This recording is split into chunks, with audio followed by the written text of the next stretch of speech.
अगर बहुत ऊंचाई से आप अचानक नीचे देखें जहां कोई तल ना हो, तो आपके गुदा द्वार में अर्थात एनस में मल द्वार पर एक अचानक सा वैक्यूम सा क्रिएट होता है जो आपको भयभीत कर देता है। अर्थात जो आपका भय है उसका निवास स्थल गुदा है, एनस है।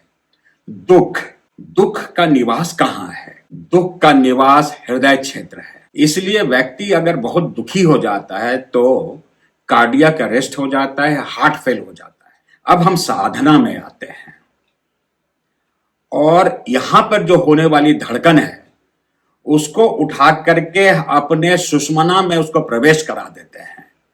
सुषमना में जब वह प्रवेश पालेगा तो यहां पे धड़कन समाप्त हो जाएगी। कैसे पता चलेगा? पता है सेंसेई, हम सबके जीवन में दुख, दर्द और गुस्सा बहुत है। इससे मुक्ति कैसी पाई जाए? अच्छा प्रश्न है, व्यावहारिक प्रश्न है। समस्याओं को सुलझाने का प्रश्न है। प्रश्न सिर्फ शब्दों से समझने से नहीं होगा, इसका उत्तर तो करने से मिलेगा। लेकिन कुछ प्रमाण के आधार पर हम भली भांति समझ पाएंगे कि दुख क्या, दर्द क्या, गुस्सा क्या, उसका उद्गम कहां, उसका निवारण कैसा, उससे मुक्ति कैसे। जितने भी हमारे जीवन में गुण या दोष होते हैं वे सभी इस शरीर में कहीं ना कहीं, जब मैं कह रहा हूं इस शरीर अर्थात स्थूल और सूक्ष्म शरीर में कहीं ना कहीं निवास कर रहे होते हैं। उसका एक स्थान है जहां पर वो और उसका केंद्र है। इसे आप सबको इसका प्रमाण सामने उपलब्ध है, आपके अनुभव में है। लेकिन जागृति के अभाव में अवलोकन कर नहीं सकने के कारण आप पहचान नहीं पाते हैं जो प्रकृति नियमतः और लगातार आपको सचेत करती है, चेताती है, चेतावनी देती है। आप उस ओर देख ही नहीं पाते हैं, और जब देख नहीं पाते हैं तो आप उसको एज इट इज मान करके चलते हैं।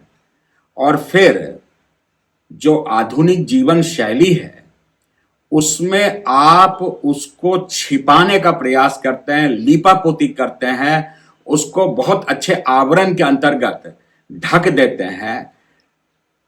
नतीजा यह होता है कि जीवन भर वह आपका पीछा करता है, इस जीवन में भी और सूक्ष्म जीवन में भी, अर्थात मरने के बाद भी। तो समझिए, चलिए कुछ उदाहरण से और स्पष्ट हो जाएगा। आप सबको ऐसा अनुभव जीवन में कभी ना कभी रहा होगा कि अगर बहुत ऊंचाई से आप अचानक नीचे देखें जहां कोई तल ना हो, जैसे 25वें मंजिल से अचानक से नीचे देखें, लटकते हुए नीचे देखें, तो आपके गुदा द्वार में अर्थात एनस में मल द्वार पर एक अचानक सा वैक्यूम सा क्रिएट होता है जो आपको भयभीत कर देता है। अर्थात जो आपका भय है, डर है, आपके अंदर जो डर व्याप्त है, यह जो दुर्गुण है, यह जो कमजोरी है, उसका निवास स्थल गुदा है, एनस है। यही कारण है कि व्यक्ति अगर बहुत डर जाए, सामने से अचानक से शेर आ जाए, तो व्यक्ति को टॉयलेट वहीं पर हो जाता है, लैट्रिन मल मल वहीं पर त्याग देता है, क्योंकि वह भय का स्थान है, भय वहां निवास करती है। अब आपको समझना पड़ेगा कि गुदा है क्या चीज और गुदा का संचालन कहां से होता है। गुदा का संचालन मूलाधार से होता है। मूलाधार चक्र है, नासिका उसका ज्ञानेंद्री है। ज्ञानेंद्री अर्थात नॉलेज ऑर्गन, जहां से हम ज्ञान प्राप्त करते हैं, सूचना प्राप्त करते हैं। और मल द्वार एनस उसका कर्मेंद्री है। और आपका भय और आपके भयभीत होने का प्रमाण वहीं से मिलता है कि उसमें एक भयावह दुखद स्पंदन तुरंत होने लगता है जब भी आप भयभीत होंगे। अब कुछ और उदाहरण से समझिए। दुख, दुख का निवास कहां है? आप दुखी हैं, कैसे पता चलेगा कि आप दुखी हैं? दुख का निवास हृदय क्षेत्र है। यह क्षेत्र है खास करके दुख दिल में, हृदय पर अपना डेरा जमाए रहता है। इसलिए व्यक्ति अगर बहुत दुखी हो जाता है तो कार्डियक अरेस्ट हो जाता है, हार्ट फेल हो जाता है। दिल की धड़कन, हृदय की धड़कन बहुत तेजी से बढ़ने और घटने लगती है, बहुत तीव्रता से। हाइपर हो जाते हैं तो भी, डिप्रेशन में चले जाते हैं तो भी, समस्त दुख का स्थान यहां है। इसी तरह से समस्त गुण और दोष अलग अलग चक्रों में, चक्रों के बाहर और बहुत गंभीर हो गए तो उसके अंदर निवास करते हैं। और जब तक उसे वहां से हटाया नहीं जाएगा, वह आपके साथ आजीवन रहेगा, जीते जी भी और मरने के बाद भी, इस जगत में भी और मृत्यु के पश्चात भी। फिर किया क्या जाए और क्या किया जाए, इसका प्रमाण कहां से मिले, कहां से मिले? कोई मशीन तो इसकी है नहीं कि चलो अब तुम निडर हो गए हो, अब तुम्हारा डर और दुख खत्म हो गया है। हां, मशीन उपलब्ध है, प्रमाण उपलब्ध है, प्रयोग सामने है, अनुभव भी सामने है। जब व्यक्ति ब्रह्मचर्य साधना कर रहा होता है तो वह स्वयं का परीक्षण कर ले। जब प्राण साधना कर रहा होता है, अभी ही जो प्राण साधना चल रही है, उसमें तीसरे दिन ही सबने वह अनुभव ले लिया कि जो धड़कन हृदय की धुम धुम धुम हृदय में होती है, जिसका प्रमाण है कि अगर आप जायंट व्हील पर, रोलर कोस्टर पर, बहुत बड़े विशालकाय झूले पर झूले खाते हैं, झूलते हैं, और जब शरीर अचानक से नीचे आता है तो यहां पर धुम खालीपन हो जाता है, वैक्यूम हो जाता है दिल में। और इसीलिए वहां निर्देश होता है कि कमजोर दिल वाले इस पर न चढ़ें। कई लोग मर चुके हैं, डिज्नीलैंड में कई लोग मर चुके हैं कमजोर हृदय की वजह से, क्योंकि दुख यहां है, व्यक्ति दुखी है, वहां स्ट्राइक करता है, कार्डियक अरेस्ट हो जाता है, स्पंदन बंद और व्यक्ति समाप्त। बहुत तीव्रता से स्पंदन होता, ब्लास्ट कर जाता है। तो इसका प्रमाण क्या है? प्रमाण आप सबके पास है, आप सबने स्वयं अनुभव में लिया होगा। जब आप बहुत दुखी होते हैं, सारा कुछ लुट गया, शेयर मार्केट टूट गया, सारे पैसे डूब गए, कई लोग दिल का दौरा पड़ के मर गए क्योंकि दुखी हुए। दुख यहां है। अब हम साधना में आते हैं और यहां पर जो होने वाली धड़कन है उसको उठा करके अपने सुषमना में उसको प्रवेश करा देते हैं। सुषमना में जब वह प्रवेश पालेगा तो यहां पे धड़कन समाप्त हो जाएगी। कैसे पता चलेगा? कैसे पता चलेगा कि आपकी साधना सही चल रही है? कैसे पता चलेगा कि आप अब आप दुखी नहीं हो सकते? आपको यहां से हटा के अलग कर दिया गया। ऐसे साधना के पश्चात, तकनीकों को अपनाने के पश्चात, उन तकनीकों के अभ्यास करने के पश्चात हम साधकों से निवेदन करते हैं कि वह डिज्नीलैंड चला जाए, विशालकाय झूले पे चला जाए, मेले में। अगर वह उपलब्ध ना हो तो 10-12 मंजिल सीढ़ियों पे जाए और खूब तेजी से दौड़ लगाए और जो परिवर्तन है उसका स्वयं अनुभव करे। पहले जो दिल बार बार धड़कता था यहां, वह घसक करके सोलर प्लेक्सिस के ऊपर मध्य में अर्थात सुषुम्ना में अर्थात पीछे होना शुरू हो गया। अर्थात हृदय क्षेत्र से आप मुक्त हो गए। अर्थात डर नहीं, शोक से, दुख से आप मुक्त हो गए और ब्रह्मचर्य की साधना के पश्चात जो एनस में जो पल्पिटेशन होती है वो समाप्त हो गई। अब आप निडर हो गए, वीरता की ओर बढ़ गए और प्रयोग और मशीन आप स्वयं हैं और आप स्वयं इसका अनुभव करें, स्वयं में प्रमाणित हो और वह आपका है। दरबार ही श्री करौली शंकर महादेव धाम दरबार ही पृथ्वी में इकलौता स्थान है जहां पर शब्द जाल नहीं है। यह करो, यह होगा, इसे प्रयोगशाला में ले जाओ, इस पर प्रयोग करो, इससे प्रमाण निकालो, स्वयं में प्रमाणित हो। और जब प्रमाण आपके सामने है तो दुनिया की कोई भी शक्ति आपको बहका नहीं सकती, फुसला नहीं सकती, भ्रमित नहीं कर सकती। और यही भ्रम से मुक्ति का आधार बनता है। पितृ गए, मुक्त हुए या नहीं? दरबार की प्रक्रिया किए, नहीं दिख रहे, मुक्त हो गए, प्रमाण मिल गया। काल सर्प दोष खत्म हुआ या नहीं? आपने रुद्राभिषेक किया, रुद्राभिषेक तो पूरे भारत में हो रहा है और सबको चुनौती है। इसे एक सकारात्मक सोच में लीजिए। रुद्राभिषेक करने के पश्चात आंख बंद कीजिए, चलता हुआ सर्प देख रहा मतलब नहीं कटा।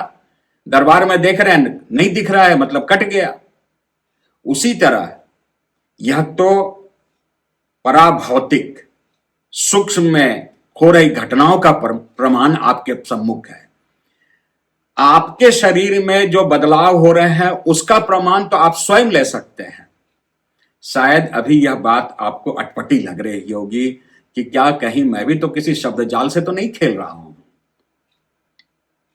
तो चलिए कुछ टेस्टिमोनियल से आपको परिचय करवा देवें, कुछ साधकों के अनुभव से आपको अवगत करा देवें, ताकि उनके अनुभव के आधार पर आपके पास प्रमाण का संकलन हो जाए और उस प्रमाण के आधार पर आप सिद्धांत को अपनाने के लिए अभ्यास के क्षेत्र में आ जाएं, साधना के क्षेत्र में आ जाएं। जो दरबार की प्रक्रियाएं हैं, समस्त प्रक्रियाएं मैथमेटिकल हैं, गणितज्ञ की तर्ज पर हैं, गणित की तरह हैं कि 2 + 2 = 4। यह 4.1 नहीं होगा और 3.9 भी नहीं होगा। तो आप साधकों के स्वयं द्वारा अपने परिवेश में, अपने घर में, कोई देश में, कोई विदेश में जो अनुभव ले पा रहे हैं उन अनुभवों को देख लें, उनसे संवाद कर लें और फिर एक खोजी बन करके, एक नास्तिक बन करके अभ्यास में उतर जाइए। नास्तिक ही आपको आस्तिक बना देगा। नास्तिक बहुत अच्छे होते हैं क्योंकि वो समझना चाहते हैं। जो बगैर कुछ जाने बक बक बक बक करके चीजों को नकारते हैं, उनके लिए तो डिक्शनरी में मैंने कोई शब्द अभी तक नहीं पाया। वह नास्तिक नहीं है, उनका वर्ग कुछ और है। तो लौटते हैं पुनः उसी प्रश्न पर कि जो हमारा डर है, जो हमारे अंदर क्रोध है, जो हमारे अंदर लोभ है, जो कामनाएं हैं, जो शोक है, जो भय है, दुख है, उससे निवारण, उससे मुक्ति मैथमेटिकली ही हो सकती है, अस्थाई तरीके से। उससे शब्दों से, मोटिवेशनल ट्रेनिंग से, शब्द जाल से, गीत संगीत से, ताता थैया से, कथा और कहानियों से नहीं होगा, बिल्कुल नहीं होगा। आप निश्चित जान लीजिए, भगवत गीता युद्ध भूमि में सुनाया गया था। आज आप भगवत गीता समझना चाहते हैं अगरबत्ती और घंटी लेकर के। अगर वह अगरबत्ती दिखा करके और घंटी बजा करके समझ में आ जाता तो भगवान श्री कृष्ण अर्जुन के हाथ में, एक हाथ में घंटी पकड़ाते, एक हाथ में अगरबत्ती पकड़ाते और फिर गीता सुनाते। निरंतर युद्ध अर्थात चुनौतियों के बीच में रहते हुए, विपरीत परिस्थितियों के बीच में रहते हुए ही जो आपकी युद्ध भूमि है, जो आपका युद्ध क्षेत्र है, उसमें अभ्यास के माध्यम से आपको हर चीज स्वयं में प्रमाणित करने होगी। यह जो साधन है, यही साध्य है और यही साधन उपकरण है, यही साधन प्रयोगशाला है, यही साधन पिंड ब्रह्मांड है, मिनी यूनिवर्स है, सबसे बृहत प्रयोगशाला है, जिसका प्रयोग आपको स्वयं करना होगा और उसी प्रयोग के आधार पर आप समझ पाएंगे गुस्सा उसका निवास कहां है। आपकी जननांग पर है, जेनाइटल ऑर्गन पर है, काम क्षेत्र पर है। काम से ही कामनाएं उत्पन्न होती हैं और जब गुस्सा होने की जो आपकी आदत है, जब तक आप स्विच ऑफ नहीं कीजिएगा बिजली ऑफ नहीं होगी, जब तक आप तार नहीं काटिएगा बिजली गुल नहीं होगी। और वह विधि है, वह विधि पुरुषों के लिए प्रक्रियाएं हैं जो ब्रह्मचर्य साधना में सब करके वहां से आगे बढ़ गए, क्रोध से मुक्त हो गए। अब उन्हें क्रोध नहीं आता, और अगर क्रोध आएगा तो परिणाम लाने के लिए आएगा। वह क्रोध क्रोध नहीं है। क्रोध जो अहंकार के पोषण के लिए होता है वह गुस्सा है, क्रोध है। जो क्रोध परिणाम लाने के लिए होता है वह क्रोध तो प्रसाद है। लेकिन गुस्सा, क्रोध जो अभिमान को पोषित करता है, अहंकार को पोषित करता है, उसका निवास स्थान आपके ही जननांग, जेनाइटल ऑर्गन पर है, काम क्षेत्र पर है। जल उसका तत्व है, स्वाधिष्ठान उसका केंद्र है।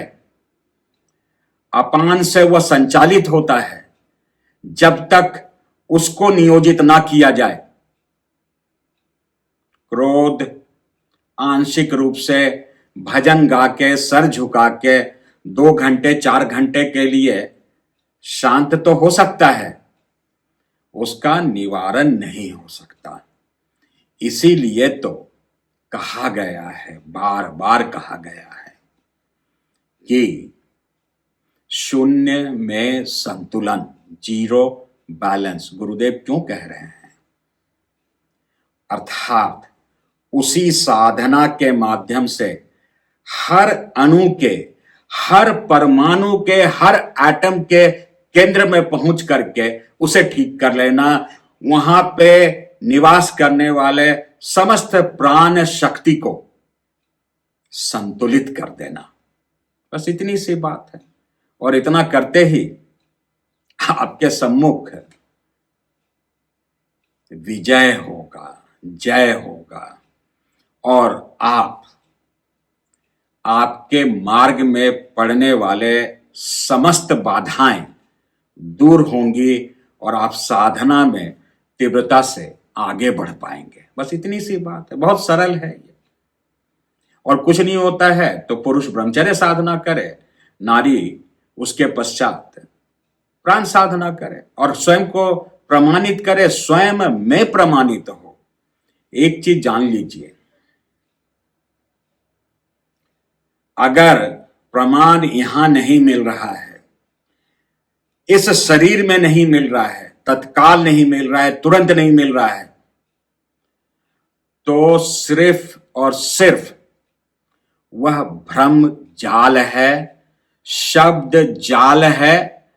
आप अच्छी म्यूजिक लगा करके, अच्छे गीत संगीत सुन के थोड़े देर के लिए राधे राधे तो कर सकते हैं, और जब बाहर निकलेंगे तो आपका भाव टूटा हुआ मिलेगा, भाव जगत समाप्त हुआ मिलेगा। बस इतनी सी बात है। दृष्टा का अर्थ है समस्त दृश्य और दृष्टा का सेपरेशन, उससे अलग होने की विधि। कौन किसको देखेगा? जो गुथा हुआ है वो दृष्टा कैसे बन जाएगा? शब्दों से। और जब दृष्टा होगा तो अपने उसी इंद्रियों में देखते हुए, उसे अलग करते हुए, छांटते हुए, दृश्य अलग, दृष्टा अलग, दृष्टा ने दृश्य को भस्म कर दिया, समाप्त कर दिया, और वह बन गया जितेंद्रिय। बस इतना सरल है, इससे सरल तो कोई विधि है ही नहीं। स्पष्ट है?